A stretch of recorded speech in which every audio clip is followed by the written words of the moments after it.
Hello friends, welcome to my YouTube channel AK excellence classes. सबसे पहले अगर आपने मेरे अभी तक चैनल को सब्सक्राइब नहीं किया है तो इसे सब्सक्राइब कर दीजिए, ताकि जो भी मैं फ्यूचर में न्यू वीडियोस अपलोड करूं तो उसका नोटिफिकेशन आप तक सबसे पहले पहुंच सके। तो आज मैं इस वीडियो में बहुत ही इंपॉर्टेंट टॉपिक के बारे में बताने जा रहा हूँ, CA inter study plan for नवंबर 2020। जी हाँ, जो हमारे नवंबर 2020 में CA इंटर के एग्जाम होने वाले हैं, जो हमारे एग्जाम फेस्टिवल के मिड में होने वाले हैं, उसके रिलेटेड एक स्टडी प्लान लेकर आया हूँ ग्रुप 1 के लिए। ग्रुप 1 में हमारे टोटल 4 सब्जेक्ट्स होते हैं। पेपर 1 अकाउंटिंग का, paper 2 corporate and other laws का, paper 3 cost and management accounting का, पेपर 4 टैक्सेशन का। राइट, इसमें से 3 सब्जेक्ट तो ऐसे हैं जो प्योरली प्रैक्टिकल बेस्ड सब्जेक्ट हैं, और एक सब्जेक्ट ऐसा है जो थ्योरेटिकल बेस्ड है, जिसमें केस स्टडीज पूछी जाती हैं। फर्स्ट ऑफ ऑल, जब भी हम कोई स्टडी प्लान बनाते हैं तो उसमें हमें टाइम मैनेजमेंट को भी कंसीडर करना चाहिए। Time management is most important factor when we have to prepare study plan for any exam. हमारे पास टोटल अभी 3 मंथ्स हैं। 3 मंथ्स हैं, अगस्त, सितंबर, अक्टूबर। 3 मंथ्स में हमारे पास 92 डेज है। अगस्त एंड अक्टूबर 31 डेज के मंथ्स होते हैं और सितंबर 30 डेज के होते हैं। तो हमारे पास टोटल अभी 92 डेज हैं, जिसमें से मैंने फेस्टिवल्स एंड अदर्स के लिए एवरी मंथ में से कुछ डेज जो है वो एक्सक्लूड कर दिए हैं। एक्सक्लूजन करने का ये रीजन है कि कई बार क्या होता है कि फेस्टिवल्स आ जाते हैं, फेस्टिवल्स में हमसे पढ़ाई अच्छे से नहीं हो पाती, तब हम अपना कॉन्फिडेंस लूज कर देते हैं। तो जो हमने पढ़ा होता है हम वो भी भूल जाते हैं, और जो हमने पढ़ना होता है हम वो भी नहीं पढ़ पाते। तो इसलिए अच्छा है ना कि प्रोएक्टिव एक्शन लिया जाए सबसे पहले। तो 31 डेज में से मैंने 4 डेज निकाल दिए हैं, क्योंकि राखी आ जाएगी अगस्त में, जन्माष्टमी आ जाएगी, इंडिपेंडेंस डे आ जाएगा, और कुछ भी यानी कि 4 डेज कई बार इमरजेंसी पड़ जाती है, कुछ भी ऐसा होता है कि हम पढ़ नहीं पाते, तो 4 डेज मैंने ऑलरेडी एक्सक्लूड कर दिया कि इन 4 डेज को हमने कंसीडर ही नहीं करना अपनी स्टडी प्लान में। तो हमारे पास टोटल कितने डेज हैं? 27 डेज। ऐसे ही मैंने सितंबर में से 3 डेज माइनस कर दिए तो 27 डेज, एंड अक्टूबर में से मैंने 5 डेज माइनस किया तो हमारे पास बचे 26 डेज। अक्टूबर में से मैंने 5 डेज इसलिए माइनस किए हैं क्योंकि 1 नवंबर से तो CA फाइनल के एग्जाम स्टार्ट होंगे, 2 नवंबर से CA इंटर के एग्जाम स्टार्ट होंगे।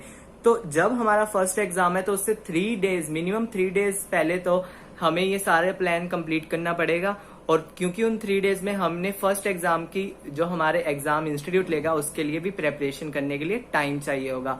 तो टोटल हमारे 92 डेज में से 80 डेज का ही हमारा प्लान जो है वो स्टडी प्लान बनेगा। अब इन 80 डेज को हमने कैसे यूटिलाइज करना है? देखो, जब कभी भी हमारे पास डेज तो हमारे पास बहुत हैं, लेकिन इनको इफेक्टिव यूटिलाइज कैसे करना है ये कोई कोई ही कर पाता है। Without motivation, without leadership, without guidance कई बार ये जो प्लान्स होते हैं ये अच्छे, यानी कि एक तरह से ये प्लान्स जो होते हैं वो सक्सेसफुल नहीं होते। तो 80 डेज को हमने इफेक्टिव यूटिलाइज करना है। उसको कैसे यूटिलाइज करना है ये अब आगे मैं बताने जा रहा हूँ। ये जो थे पेपर 4 थे, ये मैंने पहले ही आपको बता दिया है। अब इनमें से जो पेपर 1 एंड पेपर 3 है वो है अकाउंटिंग बेस्ड। ठीक है, वो दोनों पेपर जो है वो अकाउंट से रिलेट करते हैं। तो इसका मतलब अकाउंटिंग है तो प्रैक्टिकल सब्जेक्ट्स हो गए। ठीक है, पेपर 1 में अकाउंटिंग में AS बहुत इंपॉर्टेंट है। 20 से 25 मार्क्स की वेटेज रखते हैं। सबसे पहले इसलिए हमें ये करना चाहिए, पेपर 1 में से AS को कंप्लीट करना चाहिए। सबसे पहले AS को अच्छे से हमने तैयार करना चाहिए, ताकि हम अच्छे मार्क्स स्कोर कर सकते हैं। और हमें हमारा जो पहला क्वेश्चन मिलता है CA इंटर एग्जाम में, वो हमारा कंपल्सरी क्वेश्चन होता है। फर्स्ट क्वेश्चन हमेशा कंपल्सरी होता है, और जो वो फर्स्ट क्वेश्चन होता है वो AS से ही रिलेटेड होता है, अकाउंटिंग स्टैंडर्ड से ही रिलेटेड होता है। और हमारे जो AS है पेपर 1 में वो है टोटल 8 AS, और पेपर 5 में भी AS है, उसमें 13 है। पहले ज्यादा AS होते थे, अब थोड़े से रिड्यूस करके पेपर 5 में शिफ्ट कर दिए हैं। तो AS हमारे पास अब सिर्फ पेपर 1 के लिए 8 AS है, तो हमें सबसे पहले उससे प्रिपेयर करना चाहिए। देन उसके बाद कंपनी अकाउंट्स, जो मॉड्यूल 2 है अकाउंटिंग का, उसे हमने सबसे पहले कंप्लीट करना है AS के बाद। उसमें हमारे balance sheet, profit and loss account, cash flow statement, profit loss prior to incorporation, bonus issue, right issue, redemption of preference, redemption of debenture, ये सारे चैप्टर्स जो हैं वो मिनिमम 30 मार्क्स की वेटेज रखते हैं, मैक्सिमम ये 45 तक भी पहुंच जाते हैं। तो अगर हम 20 to 25 ये कर लेंगे, 30 ये कर लेंगे, तो 50 से 60 मार्क्स तक हमारा ये कवर हो जाएगा। देन उसके बाद हमें क्या करना चाहिए? हमें इन्वेस्टमेंट अकाउंटिंग करनी चाहिए, इंश्योरेंस क्लेम करना चाहिए, उसके बाद हमारे जो मॉड्यूल 1 के जो वो है हायर परचेज वाला वो करना चाहिए। लास्ट में हमें जो डिपार्टमेंट अकाउंट है, ब्रांच अकाउंट है और जो हमारे पास वो है सिंगल एंट्री सिस्टम वाली अकाउंटिंग है वो हमें लास्ट में रखने चाहिए। इस सीक्वेंस में हमें अकाउंटिंग सब्जेक्ट को पढ़ना चाहिए। अब cost and management accounting subject को भी पढ़ने के कुछ ऐसे ही सीक्वेंस हमने तैयार किए हैं।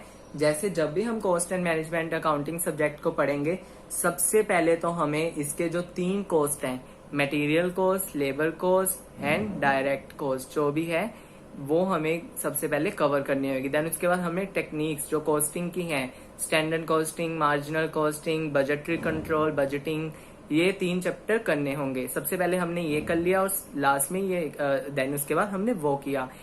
इन 6 चैप्टर को करने से हमारा 40% जो है सिलेबस कवर हो जाएगा। मैक्सिमम 40 से 50 मार्क्स का इसमें से आ जाता है एग्जाम, तो सिर्फ ये 6 चैप्टर करने से।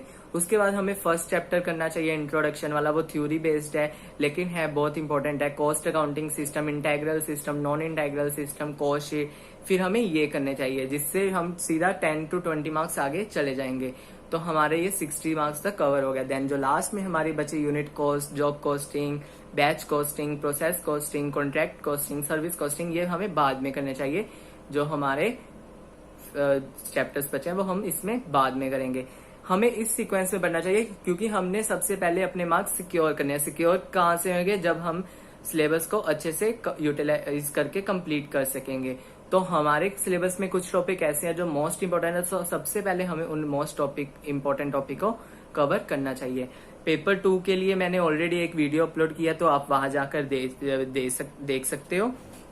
पेपर 4 जो है टैक्सेशन का है, ये कईयों के लिए एक बहुत ज्यादा डिफिकल्ट सब्जेक्ट भी लगता है, तो इसके लिए एक अलग से वीडियो आपके पास आ जाएगी। और ये दोनों पेपर जो है वो लॉ बेस्ड पेपर थे। अब चलते हैं हम रिवीजन फेज की तरफ। रिवीजन फेज में हमने देखा था कि 80 डेज हमने निकाले थे कैलकुलेट करके टाइम मैनेजमेंट से। अब टाइम मैनेजमेंट के ही 80 डेज हमने यहाँ पे रिवीजन फेज में ले लिए हैं। अब रिवीजन फेज में हमने 3 फेज करने हैं, 3 फेज। फर्स्ट फेज 50 डेज का होगा जिसमें हम डिटेल्ड रिवीजन करेंगे। डिटेल्ड रिवीजन जो यानी कि एज्यूम करो या कंप्लीट करो, अपने आप को ऐसा तैयार करो कि 1 अगस्त से पहले आपकी क्लासेस कवर हो जानी चाहिए, कंप्लीट हो जानी चाहिए। ठीक है, अगर नहीं होती कोई बात नहीं, लेकिन उसे डिटेल रिवीजन में भी हम कवर कर सकते हैं। 50 डेज में हमने डिटेल रिवीजन करनी है। इस डिटेल रिवीजन में क्या होगा, हमने सारे चैप्टर्स जो हमने पढ़ा है, जो हमने नोट्स बनाए हैं या अगर हमने बनाने हैं, सेल्फ नोट्स बनाने हैं, शॉर्ट नोट्स बनाने हैं, समरी नोट्स बनाने हैं, तो इन 50 डेज के अंदर ही हम नोट्स को प्रिपेयर करेंगे। हमेशा एक बात याद रखना कि जब हम सेल्फ नोट्स बनाते हैं तो हमारी जो लर्निंग है वो ज्यादा बढ़ जाती है। अगर हम किसी बुक से करेंगे या किसी की नोट्स से करेंगे, इतनी ज्यादा हमें लर्निंग टेक्निक्स याद नहीं रहती। तो डिटेल रिवीजन में हमने नोट्स प्रिपेयर करने हैं, हमने जो पढ़ा है उसे कंप्लीट करना है, हमने रिवीजन करनी है, जो भी डाउट्स है उसको क्लैरिफाई करने हैं, प्रीवियस ईयर के क्वेश्चंस देखने हैं, कैसे कैसे क्वेश्चंस आते हैं, मॉड्यूल के क्वेश्चन सॉल्व करने हैं, केस स्टडीज पढ़नी है, अच्छी तरह से कंप्लीट करना है। ये सारा 50 डेज जो है वो डिटेल्ड रिवीजन है, यानी कि जो भी हमने एग्जाम के रिलेटेड पढ़ना है वो इस 50 डेज में हमारा कवर होना चाहिए। Then next 20 days exam question paper. अब ये 20 डेज अलग से क्यों रखे हैं, इसका हमने बाइफर्केशन की हुई है। 20 डेज सिर्फ हमने एग्जाम के question paper, RTPs, mock test paper, revision test paper, सब कुछ यानी कि स्कैनर, जो भी क्वेश्चन पेपर है, जो भी past year previous year question paper है हमारे एग्जाम में आ चुके हैं, हमारे मॉड्यूल में जो दिए हुए हैं, गिवन है, वो हमने इन 20 डेज के अंदर कवर करने हैं। ये 20 डेज जो है ना, ये हमारी प्रोडक्टिविटी लेवल बहुत हाई करेंगे और यकीन मानना इससे आप 10 to 15% जो है अपनी प्रोग्रेस रिपोर्ट अच्छे से इंक्रीज कर सकते हो।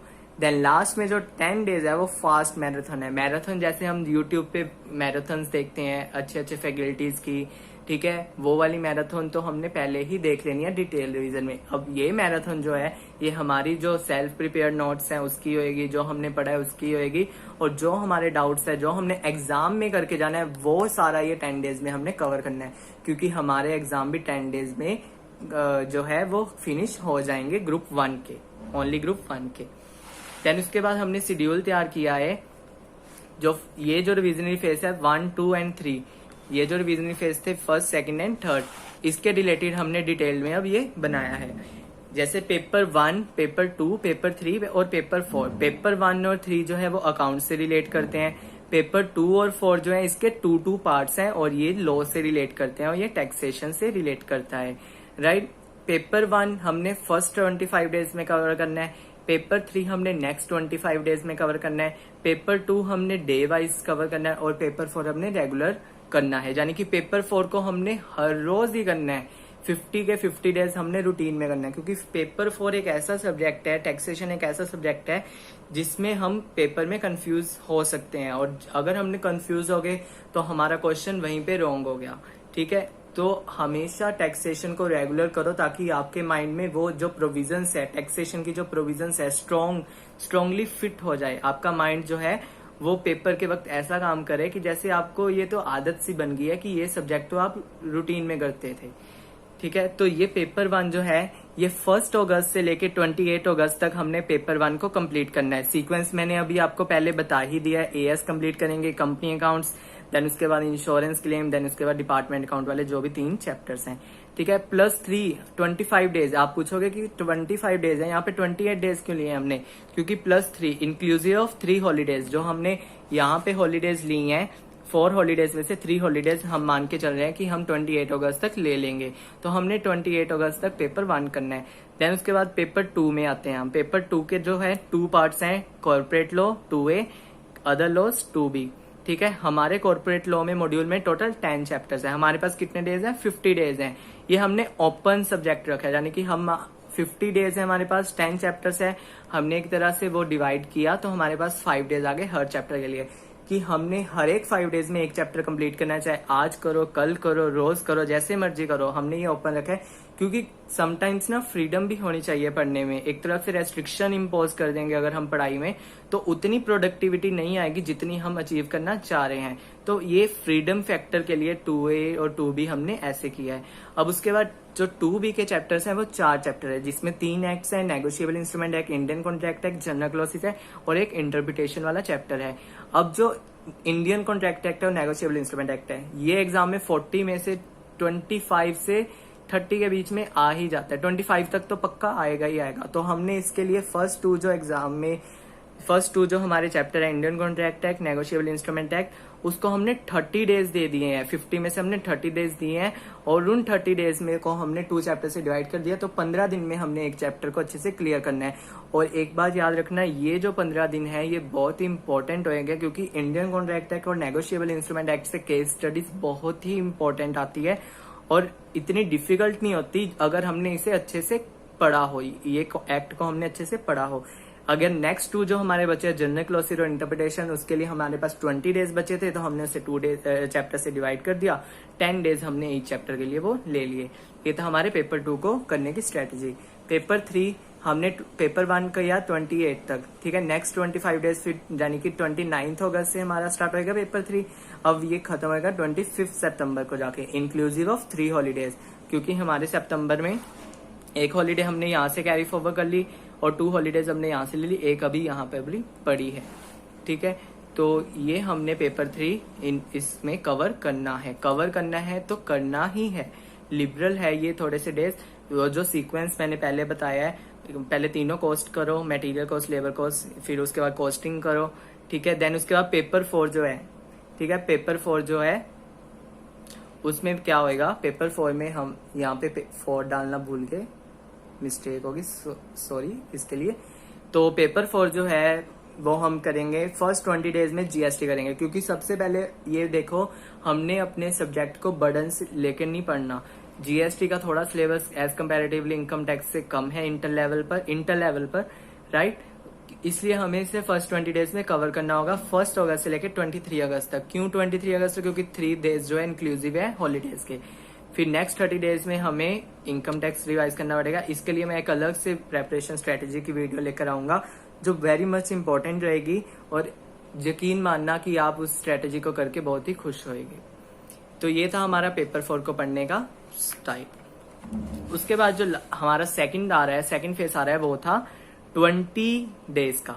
फर्स्ट 10 डेज हमने दिए पेपर 1 और पेपर 2 को। अब देखो इसमें मैंने पेपर 1 और पेपर 2 क्यों लिए, क्योंकि एक मैं चाहता हूं कि एक अकाउंट सब्जेक्ट हो जाए, एक प्रैक्टिकल सब्जेक्ट हो और एक थ्योरी सब्जेक्ट हो। अब इसमें दोनों ही वैसे प्रैक्टिकल है, लेकिन ये जो पेपर 4 है वो लॉ बेस्ड एग्जाम भी है, पेपर 3 जो है वो अकाउंटिंग है। तो हमने ऐसे पेपर 2 फर्स्ट 2 पेपर को फर्स्ट 10 डेज में ले लिया और नेक्स्ट 2 पेपर्स को हमने नेक्स्ट 10 डेज में ले लिया। अब इन 10 डेज में हम क्या करेंगे, हम मॉक टेस्ट पेपर रिवाइज करेंगे, हम रिवीजन टेस्ट पेपर सॉल्व करेंगे, प्रीवियस अटेम्प्ट के क्वेश्चन पेपर निकालेंगे, maximum not minimum sorry minimum हमने 10 प्रीवियस अटेम्प्ट के पेपर सॉल्व करने ही करने हैं। वो आपकी मर्जी है, चाहे आप ओरल करोगे तो आपके 10 मार्क्स आएंगे, रिटर्न करोगे तो आपके 20 मार्क्स आएंगे, सिंपल सी बात है। स्कैनर करो, अगर शुचिता का स्कैनर आपके पास है, अगर आप लेना चाहते हो तो ले भी सकते हो, मार्केट में अवेलेबल है इजिली से, तो शुचिता का स्कैनर भी कर लो। इसमें सारा कुछ ही जो भी इंस्टीट्यूट का आरटीपी है, मॉक टेस्ट पेपर है, वो सारा कुछ इसमें आ जाता है। और इम्पोर्टेंट क्वेश्चन आते हैं, ज्यादातर रिपीटेटिव क्वेश्चंस भी आते हैं, क्योंकि इंस्टीट्यूट क्या करता है हर एक 5-7 साल बाद या 3 साल बाद वही रिपीट क्वेश्चन पूछ लेता है, थोड़े से ABC को DEF बना दिया, ऐसे करके थोड़ा सा चेंज कर देता है। उसके बाद फिर हमने पेपर 3 और पेपर 4 भी ऐसे करना है, ठीक है। अब इसे पढ़ने की स्ट्रेटेजी है एक, पेपर 1 को हमने पहले नहीं पढ़ना, पेपर 2 को हमने पहले पढ़ना है। इस पेपर 1 को हमने पहले नहीं पढ़ना, पेपर 2 को हमने पहले पढ़ना है, जिसका टाइम है 6 AM मॉर्निंग 6 AM से लेकर दोपहर के 3 बजे तक हमने ये पेपर 2 का है जो वो पूरा कंप्लीट करना है, और 3 PM से लेकर 12 AM तक हमने पेपर 1 का कंप्लीट करना है। ऐसे ही पेपर 3 हमें दोपहर के बाद पढ़ना है 3 PM से लेकर 12 AM तक, और पेपर 4 जो है 6 AM से लेकर 3 PM तक। ये था हमारा सेकंड फेज 20 डेज का। अब लास्ट फेज आ रहा है, ये फेज आपको बताएगा, इस फेज में आपको इतने कॉन्फिडेंस में आ जाओगे, ओवर कॉन्फिडेंस में नहीं, यानी कि आपके पास सुपर कॉन्फिडेंस होगा, कि आप इतना कॉन्फिडेंस आ जाएगा कि आप यकीन मानो कि आप में ऐसी फीलिंग आएगी कि आप जो है पेपर इजी से क्रैक करने एबल हो गए हो। अब आप पेपर को इजी से क्रैक कर सकते हो।